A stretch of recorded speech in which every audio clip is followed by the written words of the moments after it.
नववर्षे नीलगिरी देवगिरी पहाड़र पाददेश नीलमाधव मंदिर पाखरे साम्यवादी बंधुमिलन में साम्यवादर आज दिन में आवश्यकता और प्रयोग विषय बंधुतापूर्ण आलोचना अनुष्ठित।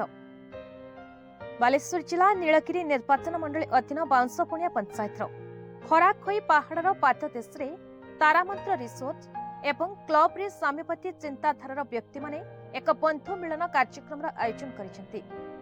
वर्षन कम्युनिस्ट नेता कैलाश चंद्र पंडा अध्यक्षतार अनुष्ठित होइछि बंधुतापूर्ण आलोचना।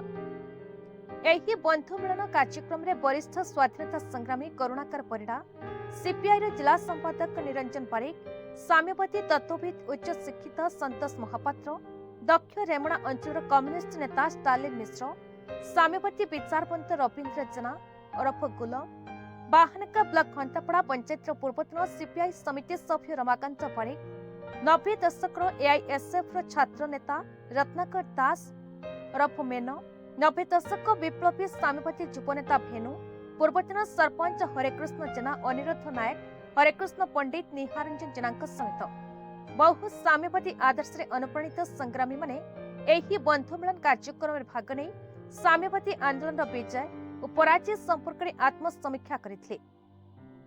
भारतवर्ष में पुंजीवादी व्यवस्थार उत्थान पर साम्यवादी विचारधारा दुर्बल होगा जो साधारण जीवन जापन विपर्यस्त, बेकार संख्या बढ़ी चली, नारी निर्यातना नित्य व्यवहार्य दरदाम बढ़िबा कारण पारिवारिक अशांति बढ़िबार लागिछि। फल देश आज ध्वंसाभिमुखी। समाज परिवर्तन एवं सुरक्षा पई आज साम्यवादी बंधुमिलन जरूरी हो पड़ी।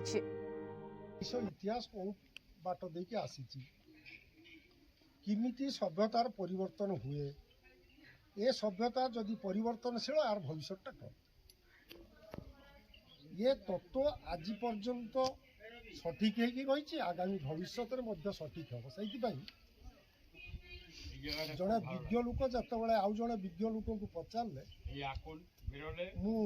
पृथ्वी विषय जानवा चाहे प्रोफेसर को आउ जड़े प्रोफेसर पचार रिसर्च कर पुणी Oxford university professor, Cambridge university professor research कर पृथ्वी की जब जानवा चाह 5 जन लोक को पढ़ ताले पृथ्वी जान। डार्विन की पढ़ जे विवर्तनवाद कही, आइनस्टाइन को पढ़ थ्योरी ऑफ रिलेटिविटी जे कही, फ्रॉयड को पढ़ जे साइकोलॉजी मनुष्यर मनस्तत्व कौन ता ऊपर एनालिसिस करते, कार्ल मार्क्स को पढ़, अरविंद को पढ़, ये 5 जन को पढ़ले सारा पृथ्वी जापर।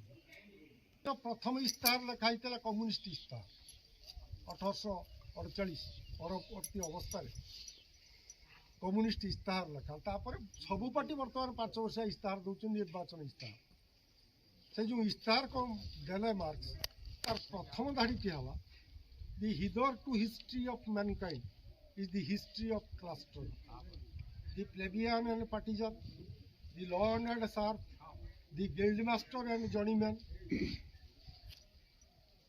In one word, the oppressor and oppressed stood in constant opposition to each other, carried on an uninterrupted, now hidden, now upon a fight that each time ended either in a revolutionary reconstitution of the society or in the common ruin of the contending classes.